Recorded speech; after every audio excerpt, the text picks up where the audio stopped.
So this is the first in this series of webinars where we explore topics that are of interest both to librarians in the East and in the West. And we hope it'll be the first of a series where we get a librarian from Europe or the USA or the UK to talk on the same topic as a librarian from Asia and see what the similarities and differences are. And this webinar is particularly important because so many of these webinars, so many articles we read are about the what of librarians, that librarians do, the topics, the issues that they have to address. But we don't often talk about the how of what they do. So how do they achieve this? How do they manage with diminishing resources, lower staffing, shrinking budgets? How do they manage to deliver all that is required in today's very complex academic world?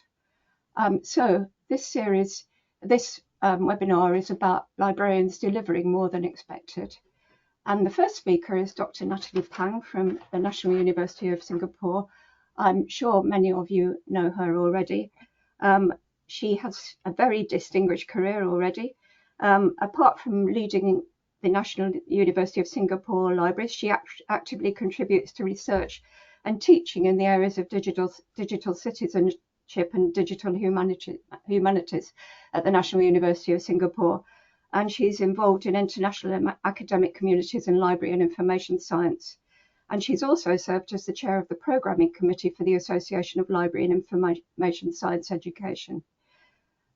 So Natalie, without any further delay, may I ask you to start your presentation, please? Thank you, Linda, and thanks to the organizers for the kind invitation. I hope that everyone can see my slides. So I am really pleased to be talking about this topic. So in my next few slides, I'm going to talk about what doing more means to us at National University of Singapore Libraries, what fluid management looks like to us. And I also want to sort of preface that because I hold both an academic role and also a university librarian role, how those perspectives kind of also shape the way I see academic libraries in today's context. So I want to start off by talking about two sort of ongoing trends or developments in higher education. I think many of you that's around in this room, you're familiar with this already. We have been seeing massive restructuring in institutions of higher learning, right, for various reasons such as efficiency, shrinking budgets, and also shrinking resources. And these restructuring efforts and these developments do affect academic libraries as well.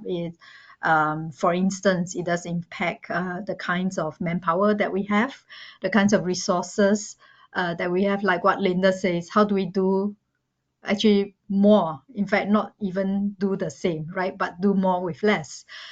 So that's kind of one of the issues that's kind of driving library, also likewise library restructure today.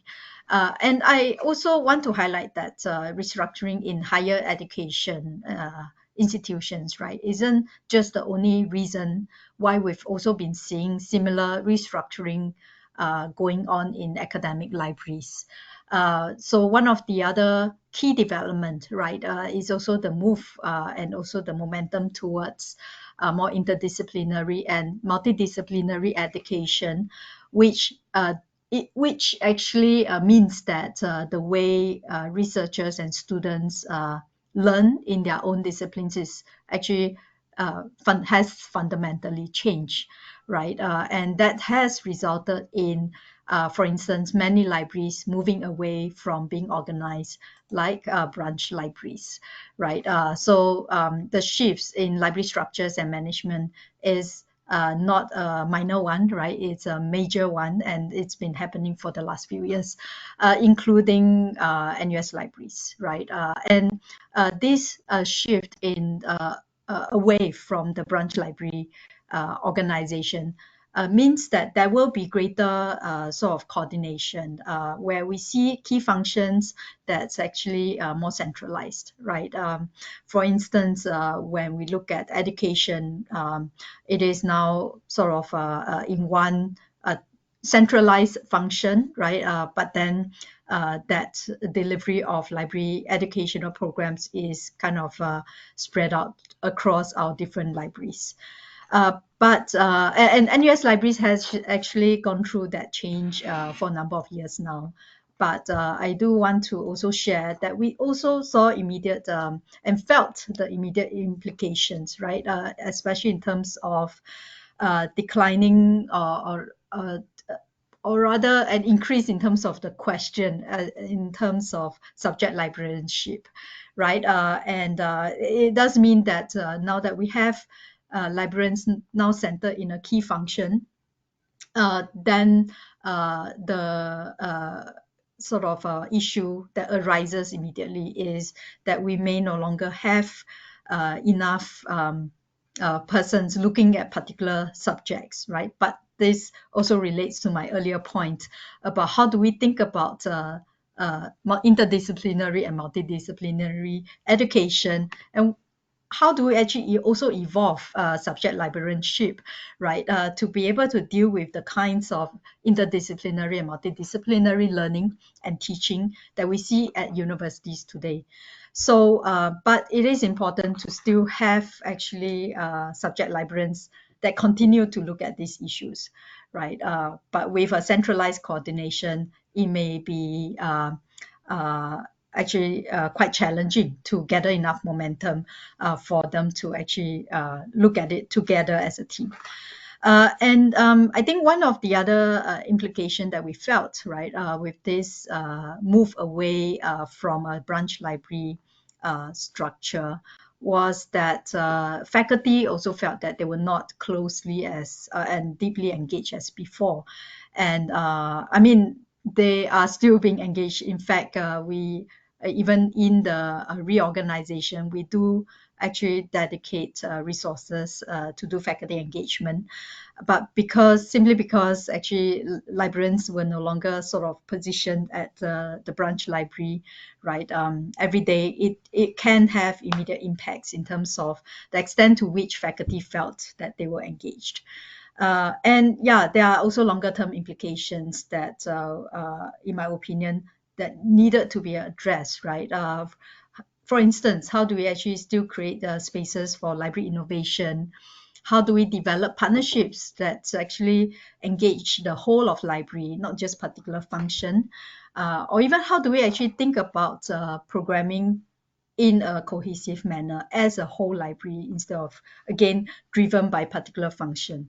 And the last the sort of longer term implication for me is a really important one because when we see also a massive digitization of resources and so on, the library also changes in terms of the meanings that users attach to the library as a space, right? So many of our students, for instance, they regard the library as just a study space, right? But these longer term actually questions are really important for the library to think about, right? In terms of how do we actually function, right, and develop ourselves not just as study spaces but as places that has deeper meanings for both students and also faculty and as well as university staff, right, to actually engage as places, right, not just spaces for teaching and learning.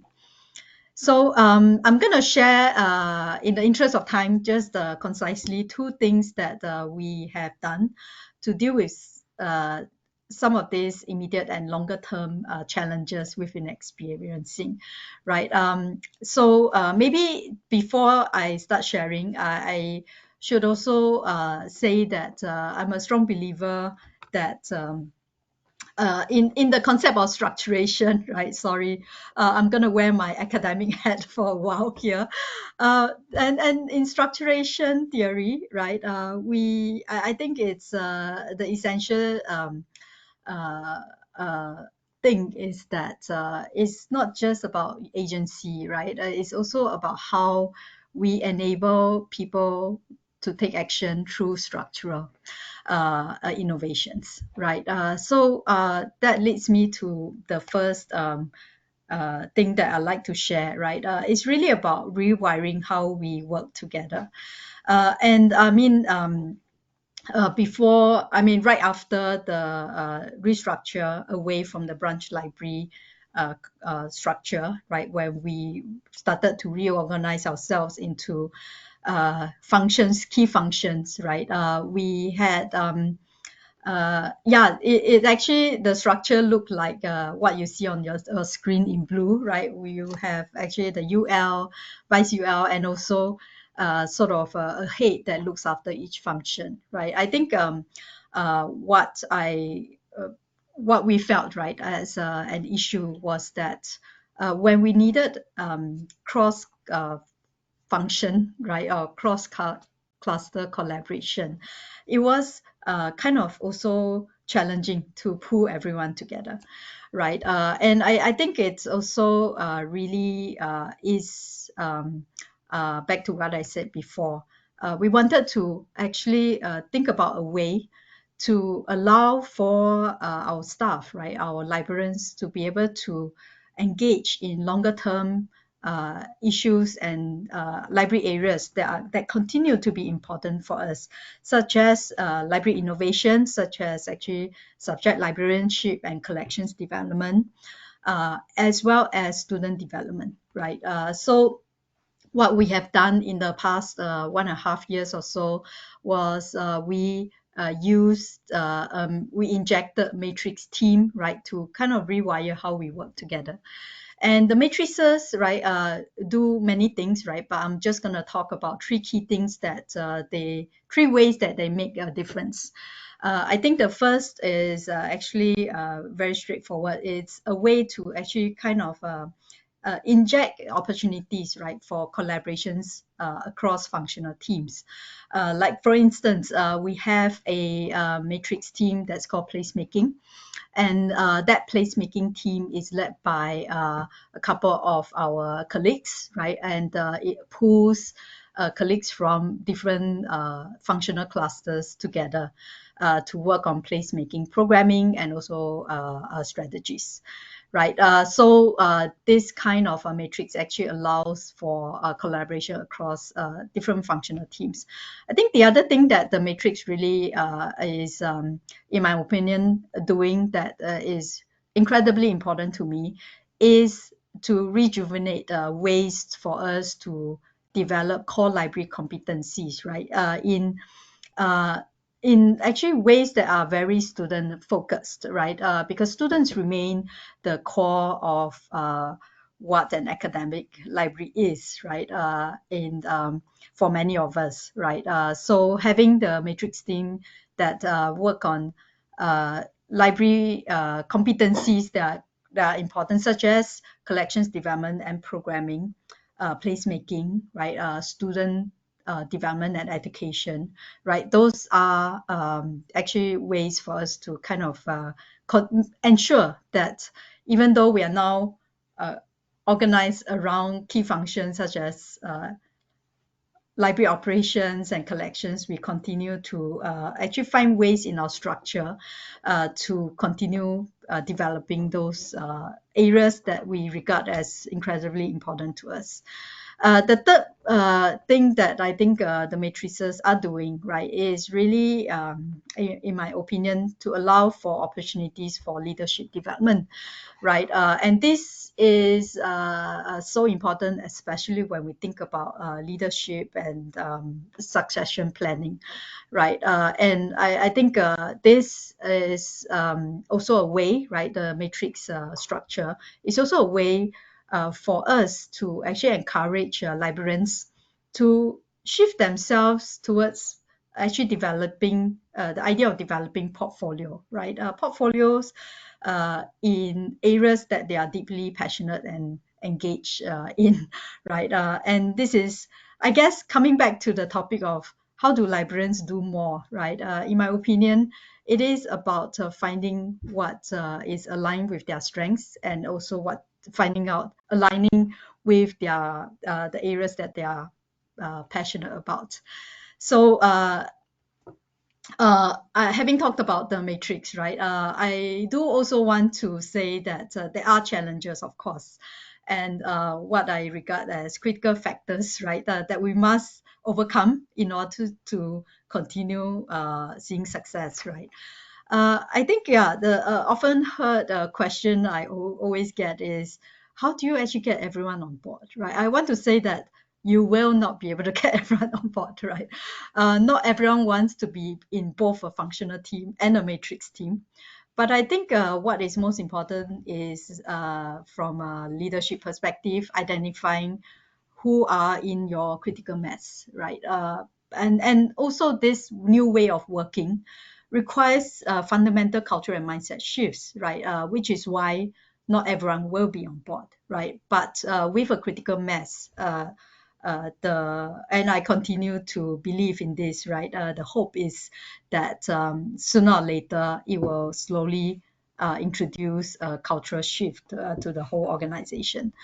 I think the other thing that I also realized over time, right, is that when we appoint new leaders, they also need to be developed and empowered.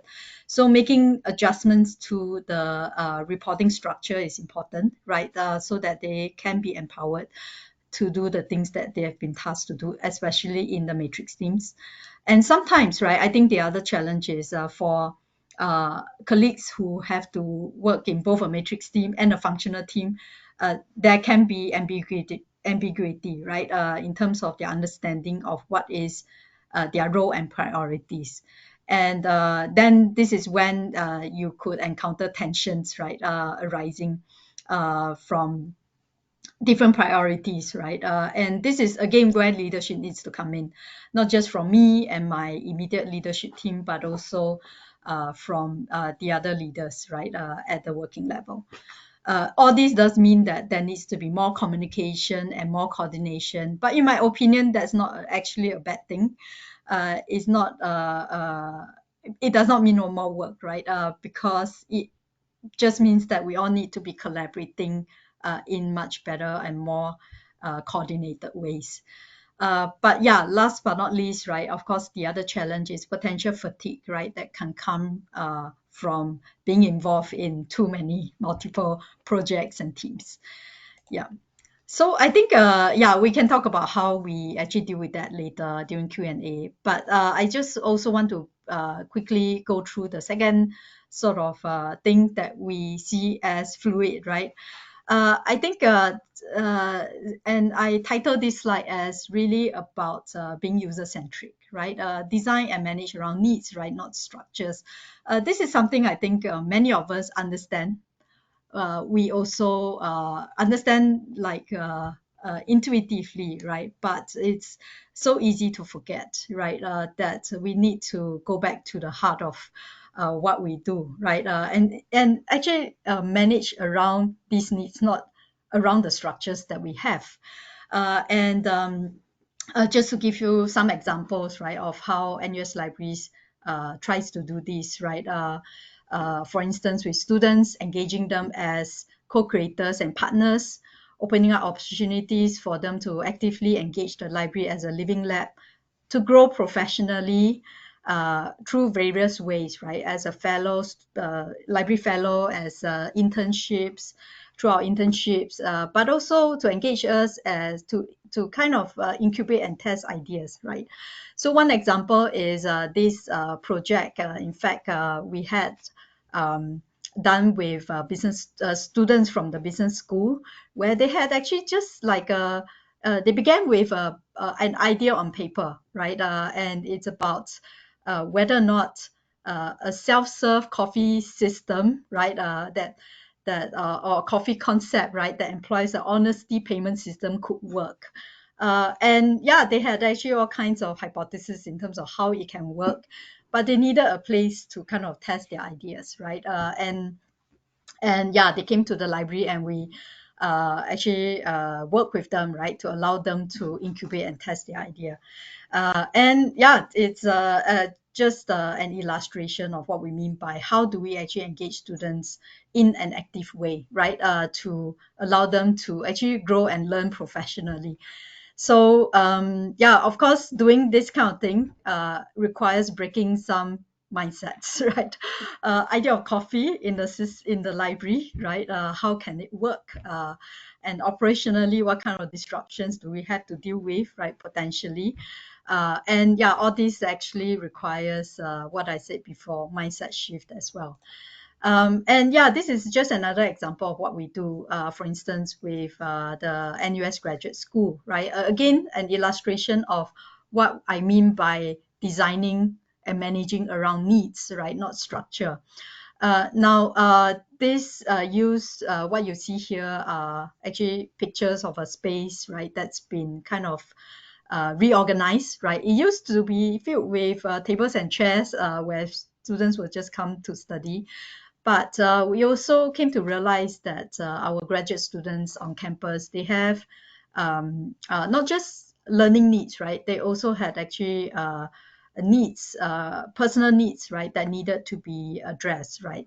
So we started this collaborative experiential space with our graduate school, right? And this space is actually co-created, right?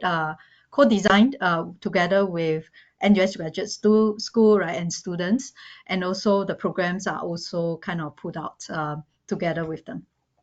Yeah. And yeah, back to actually the same point about how do we actually design and manage around needs, right? It's, I think, also a matter of finding synergies with faculty, right? Uh, yeah, when librarian meets faculty, right? Not when Harry meets Sally, right? But when librarian meets faculty, I think if we are able to understand what each other brings to the table, the kinds of partnerships, right, that actually can emerge are so much more powerful, right? And I think that can have very profound impacts on for students, right? What sometimes faculty don't realize is that librarians teach in both formal curriculum and informal curriculum, and we also work on curriculum reforms, right, together with faculty, right? And I think once faculty understands, right, what kind of expertise librarians bring to the table, then I actually, yeah, this kind of partnership makes for such a powerful impact. I think the other interesting thing that we also find is that librarians also kind of function as bridging nodes, right? Because for many librarians, they have to work across different disciplinary areas, right?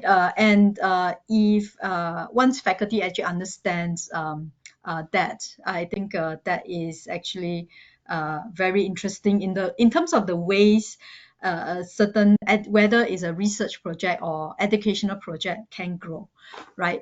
So one example, in the interest of time, I'll just focus on one, is actually a recent project that we have been working on a series of manuscripts, right, from actually Indonesia. So it started, in fact, with just one manuscript, right? It's called the Bugis Makassar Daeng Pupada manuscript, right?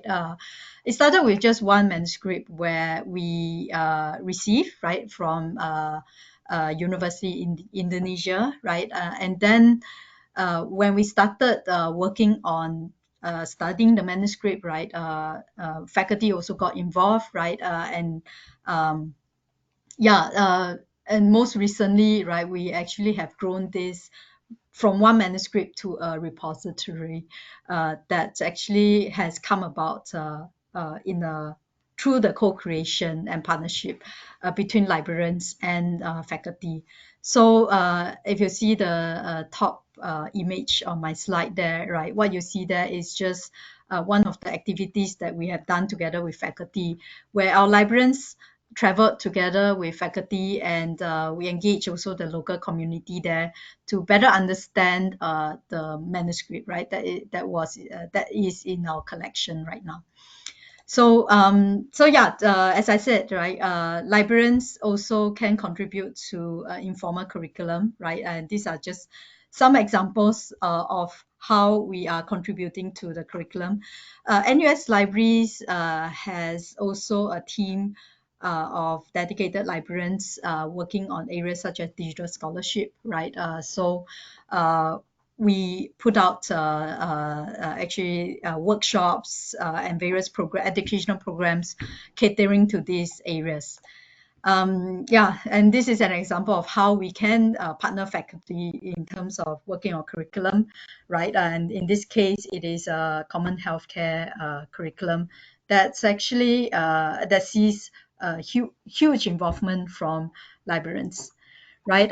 In conclusion, right? Just want to kind of highlight a few things, right?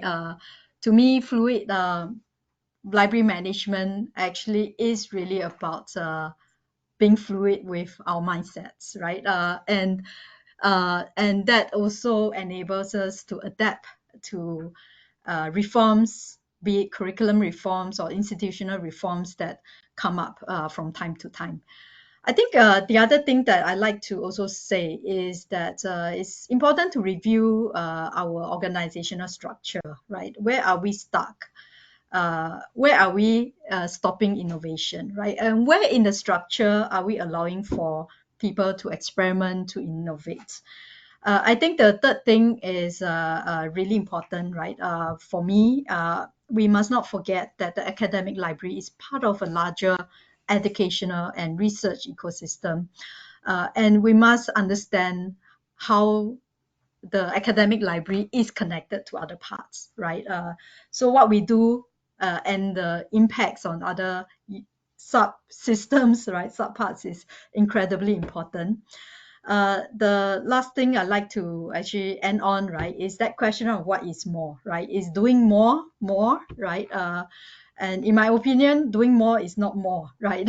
We have to move away from the issue or the practice of being counting our time, right? I actually kind of had that conversation, many conversations like that with my own colleagues, right? Where I had to uh, sit down and tell them, right, stop thinking about your time at work in terms of, oh, from this time to this time, what do I do, right? And I think this also requires the leadership to shift in terms of how we actually look at metrics and outcomes, right? And my take is that we have to shift towards understanding outcomes rather than outputs, right? And I think more is also not just about let's like count all our outputs, right? And think about whether or not we are achieving a target, right? The academic library is not an assembly line. It is human-centered, it is not mechanical. And therefore, when we manage our libraries, right, we cannot manage them as as a mechanical factory or assembly line, right? This means that we have to recognize that libraries are essentially spaces of inquiry, discovery and support, right, for the entire university community, right? And we not just need to look at our processes in terms of how do we enable that level of inquiry and learning and discovery, right? And how, and also not just how, but also who is involved as well, right? So this requires actually innovating not just how librarians are actually developed, but how do we also bring other faculty, be it faculty or staff, into the fold of library work. So with that, thank you very much. I shall end here. Thank you.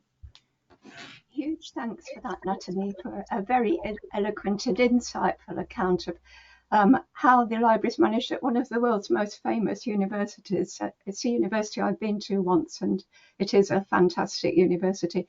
We do have one question, but I'm going to save it until after Steve's given his presentation, because I think I might ask you both the same question.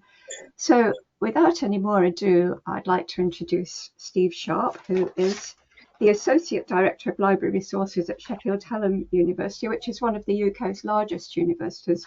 It's also a university that prides itself on being part of the community. Steve's worked there for, I think, about 10 years, but before that he was at the University of Leeds, which is my alma mater actually, and a very different kind of university from Sheffield Hallam. I'd like to say that I count Steve as a friend, and I've known him for about 20 years. I know that he has some very original ideas about many things. But Steve, before we start, did what Natalie said resonate with you? Absolutely, yeah. And I was just, want to thank Natalie. I think she gave a very, as you say, a very eloquent strategic overview of the rationale and the theories behind sort of change. And I think it complements very nicely the presentation I'm going to do, which is going to look at the very practical applications of those sort of strategic decisions. So, do you want Annika to start now? Yeah, thank you. That's lovely. Right, well, I'd also like to thank Linda and De Gruyter for inviting me to speak today, and it's nice to actually be able to speak to so many colleagues at the other side of the world, really. Next slide, if you can, please. So, as Linda said, I'm Associate Director of Library Resources at Sheffield Hallam University. I've been there just over 8 years, actually. And as Linda said, prior to that, I spent 23 years at the University of Leeds in various different roles. So I just thought I'd start, for those of you who are probably less familiar with Sheffield Hallam, with just a little brief overview of who we are and what we do. So Annika, if you can just move to the next slide, please. Lovely. So we have quite a long history, even though formally we've only been a university since 1992. Prior to that, we were a polytechnic, and prior to that, we were originally founded in 1843 as the Sheffield School of Design. And these are some of the items in our special collection that we actually inherited from the library of the School of Design. We have around 32,000 students, just over 4,000 staff, and we're a growing pool of alumni around the world, which currently numbers around 330,000. As Linda said, we are very much considered as, or see ourselves as, a university of place. We are very proud of our place within our city, within our region, and over 50% of our students come from within 30 miles of the university. So we are really making that sort of local impact. We have around 18% international students. But I think the other thing that we are really proud of is the fact that over half of our students are the first in their family to attend university, and 24.5% of them come from low participating neighbourhoods. So areas where sort of traditionally moving into higher education was not the done thing. So, we are really keen that we are making that difference. Next slide, if you can, Annika, please.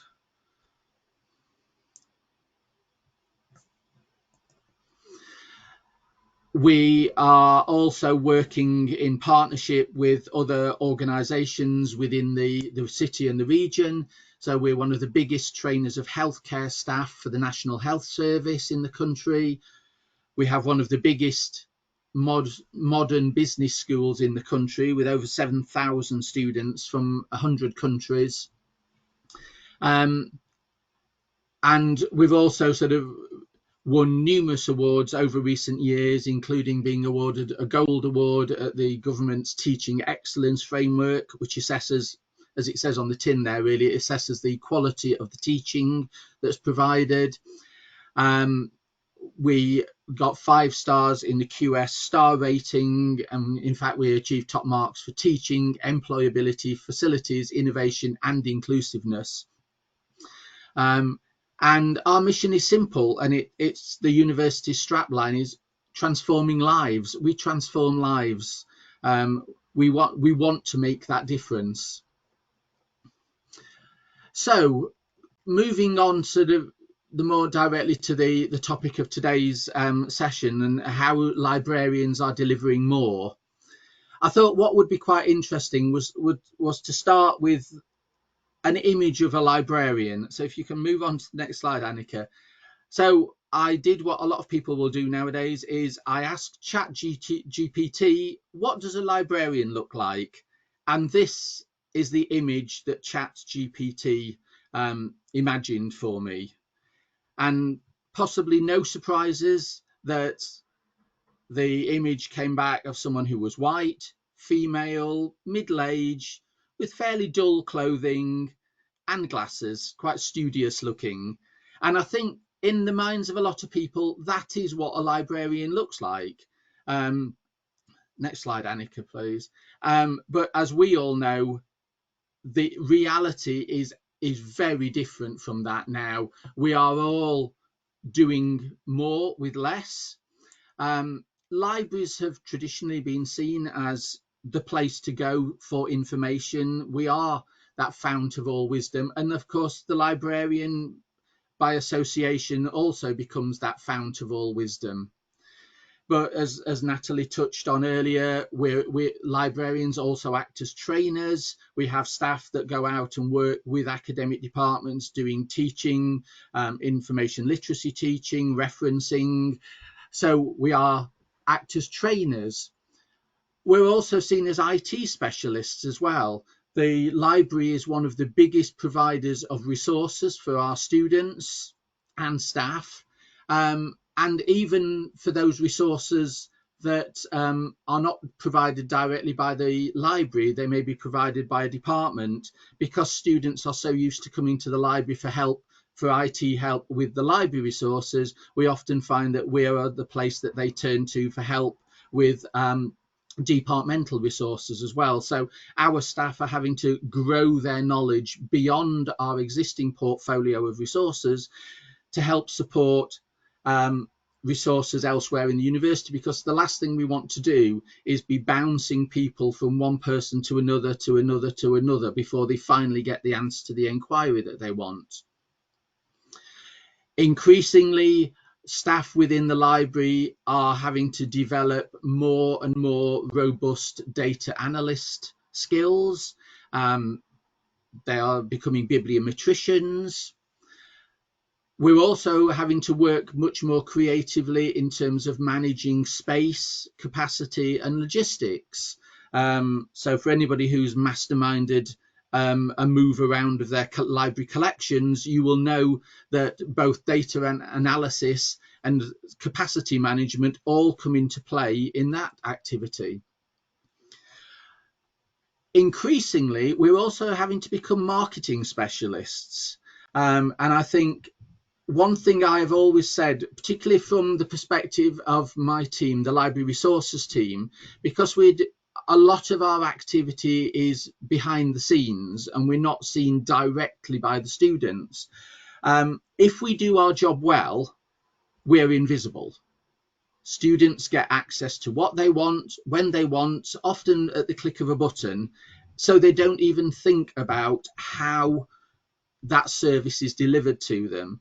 So increasingly we are finding, particularly in times of financial pressures and financial challenges, that we are having to market our services much more, to tell our story much more, so that people are aware that when an academic says, oh well, I don't need the library because I just get all of my journals free on the internet, that the reason they get them free in inverted commas is because the library is managing a subscription behind the scenes.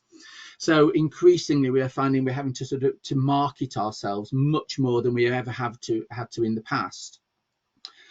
We're also becoming publishers, and I'll touch more on some of these points as I go through the presentation. And I think our newest and biggest challenge is that we are becoming AI specialists in artificial intelligence. So if we move on, Annika, please. And I think here it's probably important to acknowledge the fact that we are dealing with change on a daily basis. We're probably all familiar with this quote here, that the only two things certain in life are death and taxes. Or so said Benjamin Franklin back in 1789. But I would add to that change is one of the absolute certainties of life. As the Greek philosopher Heraclitus said, there is nothing more certain than change. So we are dealing with change all the time. And I think at university level, we're dealing with that change at 3 levels: institutional level, at library level, and then at individual team level. So looking back over change, I mean, change has been happening in libraries for decades, and we should acknowledge that. When I first started at Hallam in 2017, the university as a whole was going through an institutional change programme, which affected all areas, not just the library. But at that point, the library became part of a new directorate, Student and Academic Services. So it was bringing together all of those core services that support student learning and the student experience. Through that process, and particularly as we moved into the pandemic, we had a retirement of the Director of Campus Services, and at that point the Director of Library Services also became the Director of Campus Services. So again, a broadening of that portfolio, but firmly positioning the library as part of that wider offering across campus. But it put it on the same footing as those core services, like the nursery for the children of staff, for catering services, for sports facilities.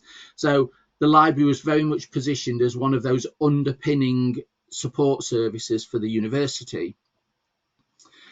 One of the most radical things that happened as part of that for the library was that the library support team was disbanded. So we called it library support. In other institutions, it might be called reader services or enquiry services or customer services. So that front desk activity, the enquiry service, the issuing and return of books, all that service was disbanded. What we did was that we took the enquiry management part of that and merged that enquiry management with enquiry help desks across the rest of the university. So we no longer have a dedicated library help desk. We have what we call Hallam Help. At the time, there were 37 help desks across the university campuses. So ranging from library help desks to IT help desks to faculty help desks and sort of general reception help desks. So all those enquiry activities were merged together to form one new service, Hallam Help, which would offer a generic help service at whichever help point a student happened to go to. Anything so that required quite a degree of upskilling and broadening of knowledge of those staff so that they could answer the majority of inquiries at point of contact, but also they required the knowledge, the specialist knowledge, to know that if they couldn't answer an inquiry, who to direct the inquiry to through our CRM service. Supporting that, we created a robust self-help offer for students, so created a lot more online resources so that students could access that information asynchronously, because going back to Natalie's point about managing around needs, not around structures, we realised that students were not using our services 9 to 5 sort of office hours. They wanted to use services outside of our normal business hours. So we responded by creating more asynchronous materials that they could use. So a lot of time is spent by library staff now creating those materials that students can click on and get the help they need outside our normal staffed hours. The other part of the former library support activity, which was sort of what we call fulfillment, and we use Alma as our library management system, and that's the term Alma uses for fulfillment, which covers things like the borrowing and issuing of books, the return of books. That moved into my team, Library Resources.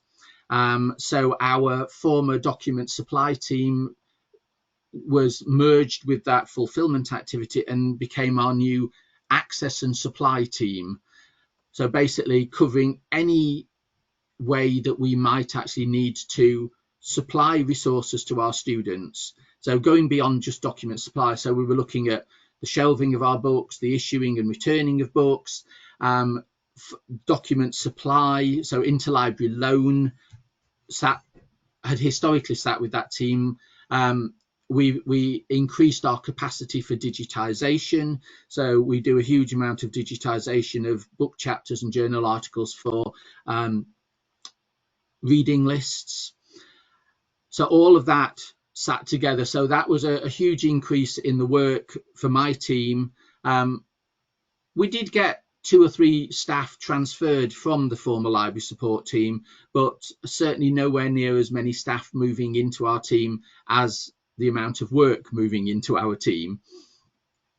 I've mentioned that I mentioned the inquiry service, but we also created a virtual chat service at that point. So that is supported by staff right the way across library services. I have a lot of staff within my team who staff that on a rota basis. So again, there was a massive upskilling required so that staff who were dealing with enquiries outside of their traditional areas of work could answer enquiries. So in the same way we were creating the self-help offer for students, we also created a knowledge base for the staff so that they could answer the majority of enquiries at first point of contact without having to then refer on further. And the other thing that happened as part of that early change process was that our special collection and archive were brought into the remit of what was my job then, head of library resources. Next slide, please, Annika. So that was sort of 2017-18. There has been gradual change, incremental change over the last few years, but the well-publicised financial pressures across the higher education sector, particularly in the UK at the moment, are forcing excuse me, forcing change to move at a much more rapid pace. So we are currently undergoing another round of restructuring. Like most universities in the United Kingdom, we have gone through 2 rounds of voluntary severance, voluntary redundancy. So we have reduced our academic staff complement by about 200 staff. We have reviewed our curriculum and refined and reduced the number of modules that we're offering. So we've ceased some of those courses that were struggling to recruit students and concentrated on the ones that were proving more popular. And then across what we call professional services, so that includes the library, human resources, finance, our IT team, we've also had a round of voluntary severance, and we have lost around 250 staff there as well. So we are really operating with significantly reduced staffing now. As part of that, the library was the old Student and Academic Services Directorate was disbanded, and we have now created a new Directorate of Student Success, which brings together key areas of the university that support the student journey. So again, going back to Natalie's point about managing by need rather than structure. So we are changing our structure to meet the needs of the students. One thing that probably shocks some people is that we now no longer have a director of library services. Or in some instances that would have been called the university librarian. That role has been changed to now become the executive director of student success, with that broader overview of all the services supporting the student journey. And what is now happening within the library was that my former role of head of library resources has now become an associate director of library resources. And we previously had 5 other teams with a head of managing them within the library. So we had a head of skills, a head of learning and teaching support, a head of systems, a head of research support, and a head of print services. 3 of those have now been merged together to form a new role for Associate Director for Learning, Teaching and Research Support. The head of research support reports to that Associate Director, and the head of print services reports to myself. So effectively we've gone down from 6 heads down to 2, reporting to 2 associate directors. So we've refined the structure and merged roles together to bring similar and complementary activities together to better support the delivery of a student experience. We've also reduced the number of Hallam help points across the university as well.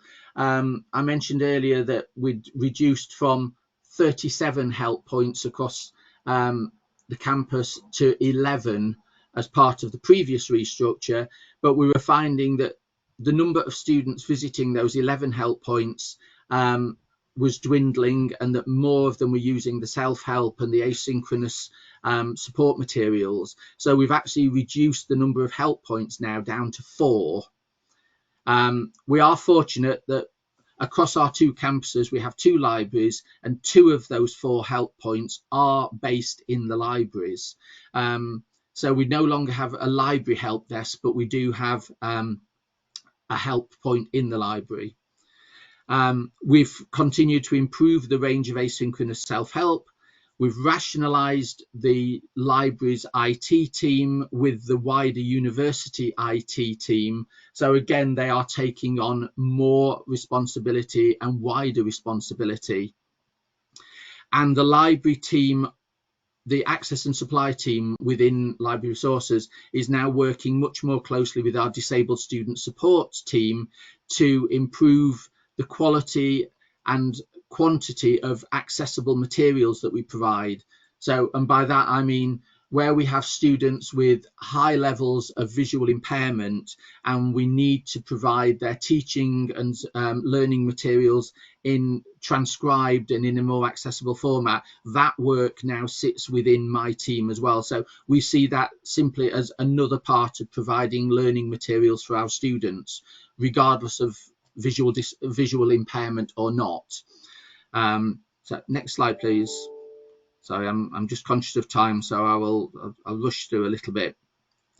So we also removed the traditional librarian role, the subject librarian. So we've replaced that with liaison librarians. So we've dwindled from about 14 subject librarians in the past to now 6 liaison librarians.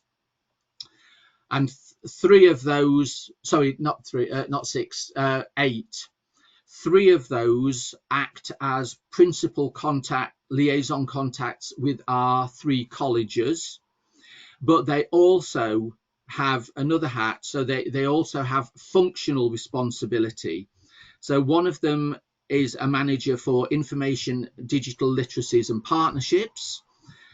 So that's looking at the training and digital literacy training that we offer to academics and students in the colleges, but also looking at our academic partnerships both within the university, but also with our collaborative partner colleges, both in the UK and abroad.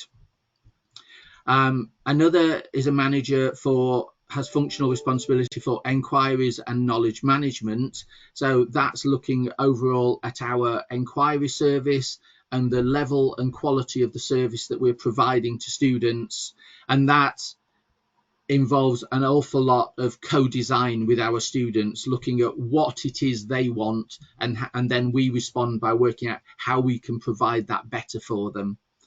And then the third one, and I think Natalie touched on this as well, looking at library as a place, not just a space. So one of our managers has functional responsibility for learning spaces and customer experience. So again, we're looking at what our library buildings need to be to best suit the needs of our students. So it is not simply a case of a building full of books, because we know that's probably as stereotypical as that image of a librarian that I shared at the beginning of the presentation. So it's a huge amount of additional learning and responsibility that library staff are taking on.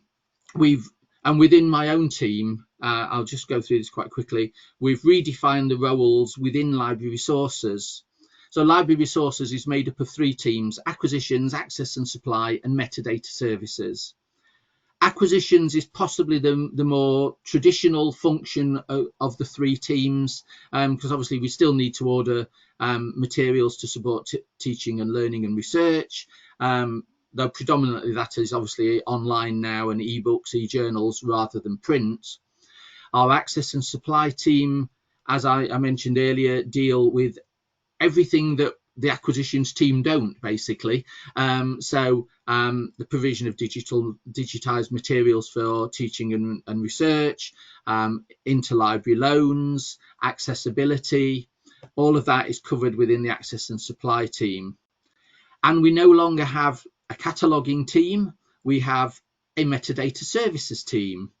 Most of our standard cataloguing is outsourced to suppliers and third-party bibliographic record providers, so that we get marked records coming into our library catalogue as part of the ordering process now.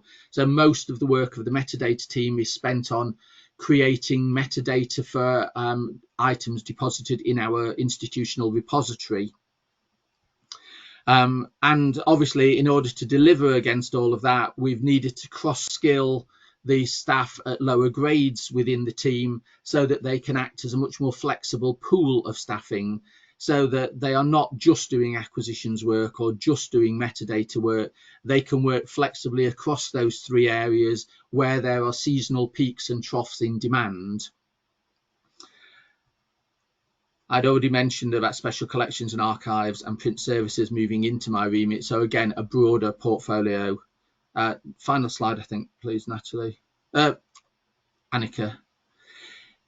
And I'm conscious we're coming up on time, so I'll just rattle through this very quickly. These last 2 slides, the library, we know that the current commercial publishing model is unsustainable. We're moving away from those big deals of journal collections, and we're moving much more to publishing our own material, whether that be through green open access deposits in our repository, which of course requires metadata to be provided by our metadata services team, but also looking at re-establishing our university press. Sheffield Hallam had a university press many years ago, but it was disbanded before I started at Hallam. So our first foray into publishing was this little device that you can see segmented in the picture here, which was a short story dispenser, which was a little kiosk that we got from a company called Short Editions. It comes with a database of stories, and students can select either a 1 minute, a 3 minute or a 5 minute read, and it prints out on like a till roll. But what we've also done is worked with our academic departments, particularly our creative writing departments, and they've actually run short story competitions with the students. We've loaded those stories into the database, so we can actually publish their stories through the short story dispensers. But we are also now working on setting up our own open access press. So we will be publishing our own journals and monographs going forward. And then the final slide, Natalie. Annika, please. Yeah, and just to finish with our biggest challenge, as we all know, AI is growing faster than we have the ability to keep up with it, really. We know as a library that the vast majority of our suppliers of resources are starting to implement AI tools, whether they be research assistants or analytics tools on their platforms. So the library is currently evaluating all of those tools, but we're also looking to build our expertise, looking at the tools that students themselves are using in their academic work, so that we can use our assessment skills to assess the quality and quantity of those resources, so that we can help inform academic development. And I'll finish there because we're bang on time, I think. Huge thanks for that also, Steve. That was wonderful, that presentation. Both presentations were wonderful. I don't think I'm going to ask this question because is the library competing with other services?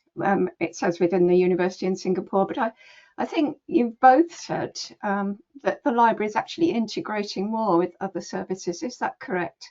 And I'll give you a bit of a rest, Steve, and ask Natalie first. Thank you. So you're muted, Natalie. Yeah, yes, that's a great question.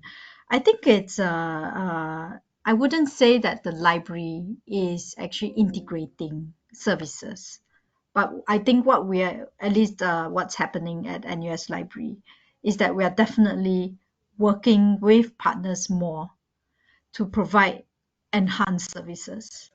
So it's a bit different from the library doing integrating services. But say for instance, right, when we look at programming, right, or when we look at actually the collaborative experiential space that we're talking about with NUS Graduate School, what was happening is that sorry, I should have given some context to the university as well. NUS do have quite a sizable graduate population. We have, I think, around 35,000 undergraduates students, and we have, I guess, yeah, actually close to 20,000 graduate students. So many of the graduate students, they are international students as well. So what we find that when they come to the library, there is a lot of gaps that they feel, whether it is in terms of social well-being, in terms of their challenges with languages, in terms of actually navigating just the massive amount of resources that we have. So yeah, it's not like these needs have not been addressed before. But now what's happening, I think, is that we are trying to work together with partners in a much more cohesive way to, rather than library doing more, like by integrating services, I would say we are actually doing better together with other partners. Thank you. And Steve, you did say you were integrating much more with other departments. Do the other departments like this? Are you taking some pressure off them, or do they think you're kind of muscling in? I don't think they feel that we're muscling in. I think everybody is feeling the pressure at the moment. So I think, just picking up on the comment that Natalie made there, I think we're not necessarily integrating, is probably not the right word. We are working much more closely in partnership with other services. And I think the creation of the new Directorate of Student Success is sort of an acknowledgement of the fact that we are trying to bring all of those disparate services together in a more cohesive way. And the example of the help desks, for example, 5-6 years ago, there were 37 help desks. So if a student wanted help with IT, they had to go to an IT help desk. If they wanted help with something to do with their course, they had to go to a faculty help desk. If they wanted library help, they came to the library help desk. The idea is now we want them to just be able to go to a help desk and get help for whichever of those queries it is they have. We don't want students to be bouncing around between different services. So what we're looking at doing is sort of replicating that idea with the rest of our services, so that there's that single point of contact, that single point of truth for students. What we do behind the scenes can be a lot more complex. To use the sort of the classic image of the swan, we want on the surface the student just to see a swan gliding along effortlessly. We're paddling like mad below the waterline to make that happen, but the student just needs to know, I need to go to the swan to get some help. Thank you. And then everything else, we don't want them to see the structure. We want them to see the result, and the result should be a seamless service. So that's why we're working more closely with the services and other departments within the university to make that happen. Thank you for that, Steve. That was a very powerful image. Staying with you, and Natalie did say they didn't take everyone with them at NUS, but the key thing was to make sure that that most people were on board. You have a question, Steve. How did this faculty and students respond to the changing roles? Did you take them with you, and did you have a big kind of educational process to go through to explain to them what was happening as well? Well, because a lot of the changes happened as part of wider institutional change processes, there was a lot of communication went out to both university staff and to students. From the library perspective, though, there was less, I would say there was less direct communication, because again, going back to that image of the swan, our aim through the whole process was to ensure that there was minimal disruption to our users, our staff and our students. So staff within the library felt the pain, but we were absorbing that pain to avoid our faculty and students from having to absorb that pain. Now, obviously, there was some communication with faculty through our liaison librarians, particularly as part of the most recent changes. We've lost a number of our liaison librarians, so there have been some changes in liaison librarians working with particular departments. So inevitably, communication had to happen around that. But the actual the functional side of it, we tried to absorb as much of the pain within the library as we could. Thank you. And Natalie, you emphasised that the library was the students are at the centre of the library. This next question is slightly about that, but it was something I was going to ask you as well. Universities like Sheffield, which don't have a long research history, have always put the student first, but very famous research universities like NUS, I believe I'm correct in saying, were all about research until recently. So has it been difficult to make the library more about putting the students at the centre? And do the students, this is the question, do the students actually show any gratitude for this? That's a great question. Thanks for the question. Actually, the second part of my particular slide is actually about faculty and their research as well. And you are spot on, Linda. Like university libraries like ours, we have for a long time been very actually central in terms, or rather, researchers have been very central to academic libraries like ours. But here's also where I feel that the sort of distinction between students and teaching, or rather and learning, and also research is rather arbitrary, and I think this is perhaps also how fluidity needs to come in, right?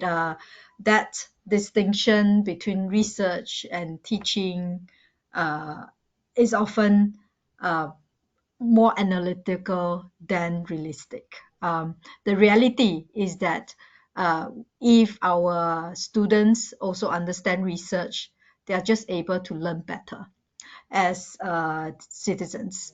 If our faculty are also engaged in also understanding how their research actually inform their teaching, they are also better educators. So I think that's been the way I've been kind of getting our librarians to understand as well. That is not just, oh, we do this just for research, or we do this just to support a certain educational program. Is understanding the whole spectrum of how actually knowledge essentially uh, has that life cycle, how it's from its point of actually production and creation to the point of dissemination and impact. And the second part of your question, do students appreciate it? I think yes, I like to think so. And I think that we do get students that are passionate about, actually, I guess, not just advocating for spaces, but yeah, because I think it's at different levels. We have students that are engaged with the library at different points in time. And this is also, I guess, how it's also been very interesting for me to also understand how faculty themselves see library. I think for many of them, the experience of the library is kind of shaped by the time when they were students. And also, I guess, the kind of interactions they have with the library. It's the same with students, which is why in one of our matrix teams, we are very intentional in terms of thinking about how do we actually, uh, in a way, train students and also actually induct them into the ecosystem of a library, of an academic library. Thank you. The next question, which was about communication, was for Natalie, but I'm going to ask Steve first. How do you maintain, I mean, you've told us what you did when you were undergoing this reconstruction, how you communicated it to staff, but how do you communicate in an ongoing way to faculty and students? Do you have meetings, newsletters, chats in Teams? And I was talking to a Dutch librarian on Monday, I think it was, and he said, we really want to engage with faculty, but they're not interested in talking to us. I mean, does that resonate with you, Steve? Yes, I think it does. As I say, I mean, for what used to be the subject librarians are now liaison librarians, so they have the more direct contact with the departments and faculties. So they will attend regular faculty meetings, department meetings. They attend course validation sessions. So when new courses are being proposed, the library is part of those conversations now, where historically they weren't. The university also creates or has a couple of regular newsletters. There's an academic digest and there's a student digest. So the library has a regular slot or a regular feature in both of those. So so we're sort of drip feeding information out through those sources. I think our research support team, they chair the research group, which is attended by faculty. We've got sort of faculty OA champions within the faculty. So there are a number of sort of formal meetings and formal newsletters that we engage with, but also then those more informal conversations that the learning and teaching librarians will have with individual academics on individual modules. So it's a regular sort of feed of information, and with things like the academic digest particularly, we also use that to remind them of the services that the library already offers. When we first started having a feature in that, we used to promote new resources that we were buying or subscribing to, but of course with budgetary pressures there aren't that many of those new resources now, so we will use it as an opportunity to remind them of some of the resources that we've got. Particularly those that aren't getting high usage, we'll just remind people that they're there, or we'll remind them of core services that we offer. So we're constantly sort of making sure that we stay on their radar. Thank you. And Natalie, do you have formal and informal ways of keeping in touch with faculty? Yes, I think whatever all that Steve mentioned, we have actually very similar practices where we have formal communication that's going out to actually the entire university, right? But I think uh, also quite importantly, we have to also, I think, uh, in my opinion, recognize that that's just one kind of communication that's more formal, and it's often it can be diluted sometimes, right? In the midst of faculty having to deal with hundreds of emails per day.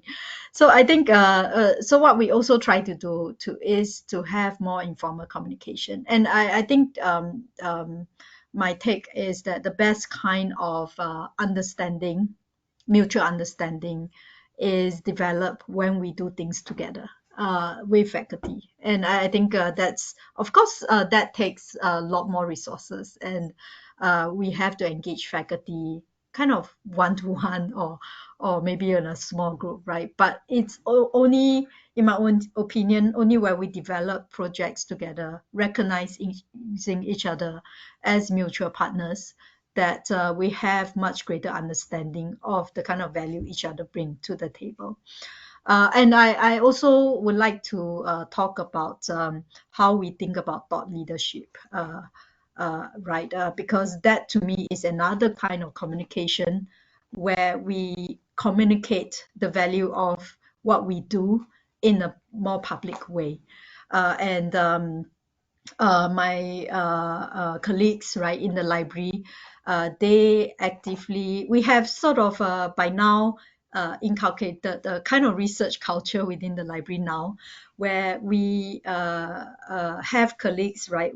Maybe it may be a new project or existing kind of collaboration they are doing, right? But they actively also think about how do we actually, what kind of data do we collect, right, in the whole process? How do we write out about it? How do we communicate our findings to share our practice, not just to other librarians, academic librarians, but also through to other university leaders? And they do so through library conferences, right? And also educational tech conferences, or forums for institutes of higher learning as well.